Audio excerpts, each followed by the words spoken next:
안녕하세요, 시청자 여러분. 리처드 명입니다. 한 주간 잘 보내셨습니까? 오늘도 이상적인 재정 이야기를 명쾌하게 풀어내는 리처드 명과 함께하는 머니톡스 그 20번째 시간을 맞았습니다.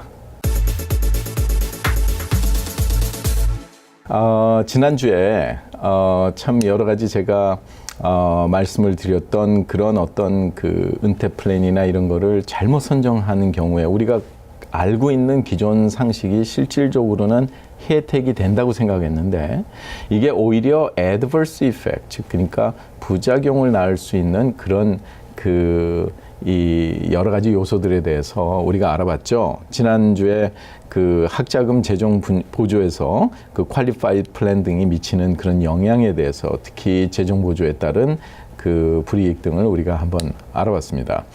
네, 이번 시간에는 학자금 재정보조 계산 방식, 이거 굉장히 중요하죠. 우리가 재정보조를 얼마나 받았느냐가 중요한 게 아니라 어떻게 잘 받았느냐가 더 중요한 문제가 아닐 수 없습니다.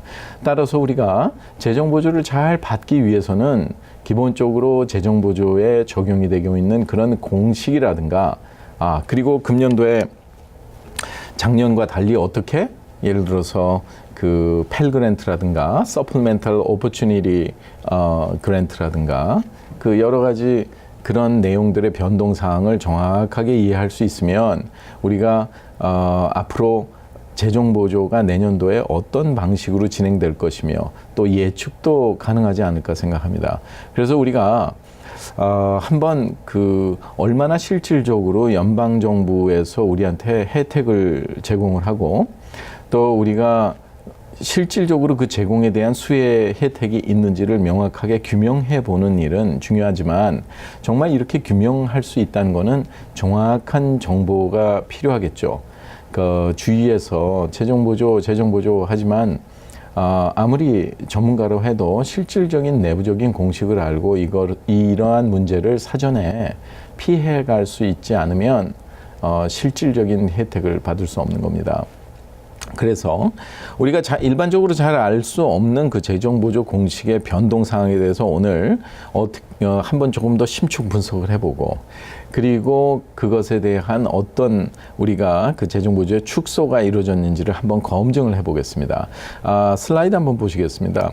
여기는 우리가 그 연방 공식 제일 중요한 게 우리가 Free Application for Federal Student Aid, 즉 FAFSA를 제출하는 것은 아주 중요한 문제죠. 왜냐하면 Equal Opportunity이기 때문에 자녀의 GPA가 4.0 기준에 2.0만 넘어가면 물론 2.0 못 맞는 게 더 힘듭니다만 그러면 이퀄하게 학생과 부모의 수입과 자산을 가지고 우리가 재정 보조를 받을 수가 있는데요.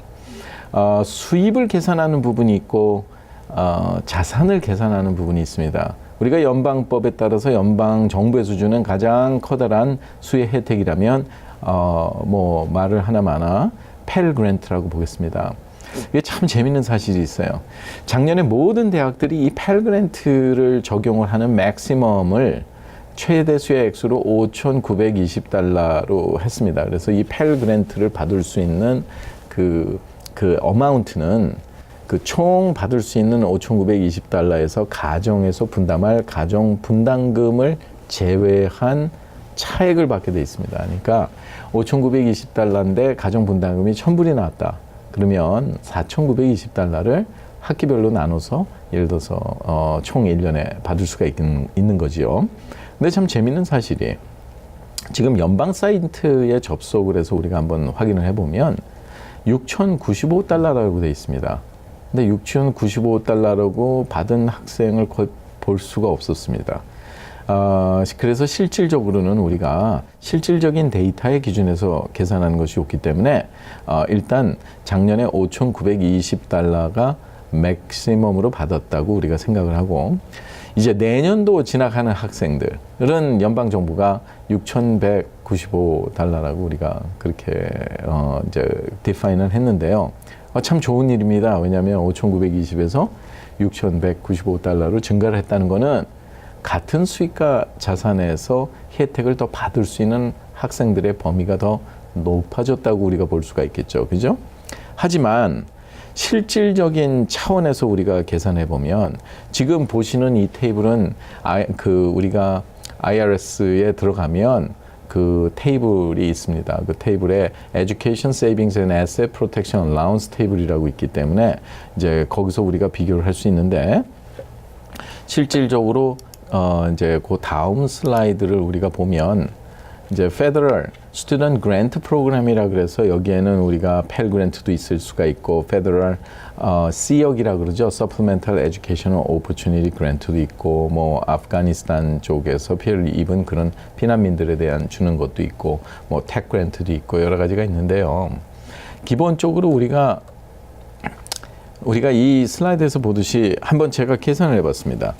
펠 그랜트가 확대가 됐다는데 증가되는 어마운트는 $275에 불과했지만 기본적으로 가정 분담금이 동일하거나 떨어졌으면 혜택이 더 잘 될 텐데 그 자산 기준으로 봤을 때 연방정부에서 계산한 자산 기준으로 봤을 때 48세 기준, 그러니까 여기에 보면 이 테이블에 부부가 같이 세금 보고를 하는 경우가 있고 싱글 페어런이 있는 경우가 있습니다. 부부가 같이 할 때는 나이가 많은 그 분의 나이로서 우리가 에듀케이션 세이빙스, 그러니까 얼라운스 테이블이라고 그러죠. 그만큼 자산에서까지는 공제를 하지 않겠다, 계산을 하지 않겠다 하는 말인데 48세를 기준했을 때 작년에 21,300달러까지는 계산 안 했는데 금년도에 48세가 11,900달러로 떨어졌어요. 이 차이는 어마어마한 겁니다. 왜냐하면 9,400달러에 대한 차이기 때문에 만약 인컴이 본인이 33,600만 넘어가도 여기에 대해서 5.64%의 가정 분담금이 적용이 되기 때문에 실질적으로는 대략 연령별로 527달러에서 530달러 정도의 그 가정 분담금이 증가를 하게 된 거죠. 그 말은 펠 그랜트에서 275달러를 증가시켰지만 가정 분담금의 증가율은 그 에셋이 넘어가는 분들에 관해서는 거의 527달러에서 530달러가 가정 분담금이 증가를 했기 때문에 실질적인 예를 들어서 우리가 혜택을 보면 거의 한 207, 80달러 정도의 차이가 난다고 보겠습니다. 그만큼을 연방 정부는 재정을 세이브할 수 있는 거죠. 펠 그랜트를 지출을 안 해도 되는데 미국의 27,000개 고등학교에서 300만 명이 졸업을 합니다.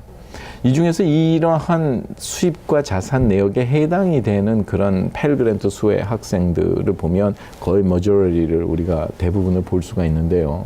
만약에 한 100만 명이 만약에 한 300달러만 덜 받아도 어마어마한 $300 million 연방정부에서 예산을 절감할 수 있는 거죠. 그러니까 기본적으로 이런 게 어떤 임팩트를 가게 하냐면 이렇게 줄이지 않았으면 재정보조는 전체 총 들어가는 비용에서 가정분담금인 EFC를 뺀 차익에 대해서 퍼센테이지를 주는 거니까 주립대학들이나 일반 대학들의 그 부담률이 굉장히 높아지겠죠. 그러니까 우리가 보면 연방정부에서 덜 주게 되면 나머지도 당연히 부담을 많이 가질 수밖에 없는데 하다 보니까 대학들마다 가정분담금을 어떻게 하면 자체적으로도 평가를 할 때 좀 더 높여서 평가를 할 수 있을까, 그러면서 마케팅으로 볼 때는 더 많은 지원자가 지원을 하게 할 수 있을까, 이런 거를 많이 고심을 하게 되겠죠. 그래서 기본적으로 우리가 그 대학에 들어가면 넷 프라이스 캘큘러라고 지난주에 제가 한번 이 슬라이드를 보여드린 적이 있습니다.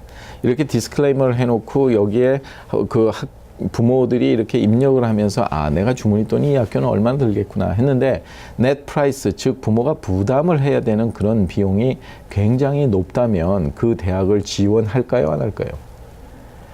그리고 인컴이 높은 분일수록 지난 시간에 말씀드렸던 401k라든가 이런 데 컨트리뷰션을 많이 합니다. 그리고 인컴이 높은 분일수록 대부분 자녀 교육비에 많은 비용을 들여서 자녀들이 우수한 자녀가 많이 나올 확률이 높겠죠. 근데 그런 자녀들이 너무 재정 부담으로 인해서 그 대학을 지원하지 않는다면 대학에서는 첫째로 우수한 인재를 뽑는 데 많은 영향을 받게 되고, 그리고 또한 그 애플리케이션의 수입 굉장히 많죠. 금년에 NYU, 뉴욕 유니버시티 같은 데는 75,307명이 어플라이를 했습니다. 한 사람당 거의 100불씩만 애플리케이션 피를 내도 어마어마한 수익금이 들어온다고 보겠습니다. 그러니까 대학에서는 실질적으로 많은 학생들이, 좋은 학생들이 지원해 주길 바라기 때문에 이렇게 가정 분담금을 크게 높이지 않는 방향으로 계산을 해서 보여주는 학교들이 많습니다. 꼭 모든 학교들이 그렇다는 건 아니지만 주립대는 이런 확률이 좀 적은데요. 사립대는 이런 트렌드가 굉장히 강합니다. 그런 문제도 있고, 또 하나는 이제 합격선에 따른 우리가 그 레인지가 있죠. 이제 제가 이제 정리를 하나 해봤는데, 예를 들어서 학교마다 SAT나 ACT 스코어가 몇 점에서 몇 점 정도가 들어온다 하는 게 있는데, 한번 생각을 해보십시오. 보면 학생들은 내가 만약에 이 학교가 1285점서부터 합격인데 내가 1300이다 뭐 이러면 그 학교를 당연히 지원을 하려고 들겠습니다. 그러나 대학에서는 뭐 특기생이라든가 뭐 체육을 한다든가 여러 가지에서 성적이 낮더라도 어떤 큰 어치먼이 있을 때 그런 학생들을 소수를 뽑습니다. 그러면 그 학생들의 성적 레인지가 밑으로 깔리기 때문에 그 중간에 해당하는 하위 선에 있는 학생들이 많이 지원을 하겠죠. 대학에서는 절대로 손해보지 않습니다. 만약에 1285가 아니라 1350이라고 가정을 하면 1450에서 1285 사이에 있는 학생들은 지원을 안 할 것이기 때문입니다. 따라서 이렇게 여러 가지 면에서 재정이라든가 진학적인 면이라든가 이런 쪽에서 대학들은 많은 학생들한테 지원해 주길 바라고, 또 그런 레인지에 있는 학생들한테 엽서까지 보냅니다. 그래서 우리 학교에 예를 들어서 무슨 설명회가 있으니 와라, 우리 학교를 지원해라 하면서 엽서 비용 얼마 안 들지 않습니까? 그러나 애플리케이션 한번 내는 데는 거의 80불, 100불이 들어갑니다. 그렇기 때문에 이런 여러 가지 내용이나 문제점들을 여러분들께서 잘 고려를 하시면 자녀가 대학을 진학을 하거나 재정 보조를 신청을 하거나 이런 부분에 있어서 굉장히 그 혜택을 받을 수가 있는데요. 그 노력을 해도 결과가 나타나고 노력을 하지 않아도 결과가 나타나는 건 마찬가지입니다. 하지만 그 결과는 다릅니다. 그래서 실질적으로 자녀가 대학을 선정하는 과정에서 이 부모님들께서 이러한 내용을 가지고 특히 주립대를 지원하는 경우에는 그 혜택의 축소가 많이 이루어질 수 있습니다. 특히 이런 입학 시즌에 타주에 있는 비거주자 학비가 적용되는 데를 지원할 경우에는 보통 등록금이 2만 달러에서 3만 달러 정도 높습니다. 왜냐하면 비거주자 학비가 적용되기 때문에. 하지만 그 대학 자체에서 그 주 정부의 보조금이라든가 여러 가지를 지불하지 않아도 되기 때문에 요즘의 경향은 주립대에서는 대부분 자녀를 이제 합격률을 out of state 비거주자 학비가 적용되는 그런 학생들의 합격률을 좀 높여가고 있습니다. 그래서 많은 재정을 확보를 하고, 그리고 그러다 보면 실질적으로 합격을 해도 그 많은 재정 부담으로 인해서 등록을 해주지 못하는 그런 일들이 많이 일어나고 있죠. 네, 만약에 합격을 했는데 등록을 해주지 않을 거라면 처음부터 그 시간을 절약을 하고 비용을 절약을 하고 에세이 하나라도 쓰는데 얼마나 많은 스트레스가 가겠습니까? 이런 노력을 절감을 함으로써 실제 원하는 대학들을 타겟해서 우리가 진행을 할 수 있는데요. 그렇기 때문에 전략적인 대학의 선택, 특히 사립대를 위주로 많이 편성을 하시는 그런 방안이 적극 추천된다고 하겠습니다. 네, 오늘도 여러분들과 같이 이렇게 한번 분석하는 방법을 우리가 접근해 보는 건 굉장히 의미 있는 일이라고 생각을 합니다. 그렇기 때문에 우리가 앞으로 자녀가 대학을 준비할 때도 커다란 참고가 되겠고요.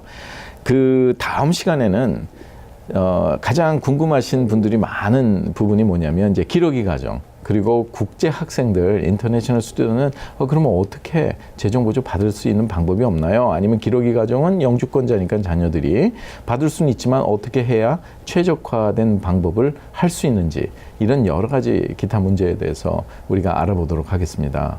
예, 오늘도 밤이 깊었습니다. 네, 여러분들 가정에 늘 평강하시고 다음 주 이 시간에 또 리차드 명과 함께하는 머니톡스 다시 뵙도록 하겠습니다. 감사합니다. KTN 머니톡스는 학자금 무상 보조의 모든 것 AGM 인스티튜트 제공입니다.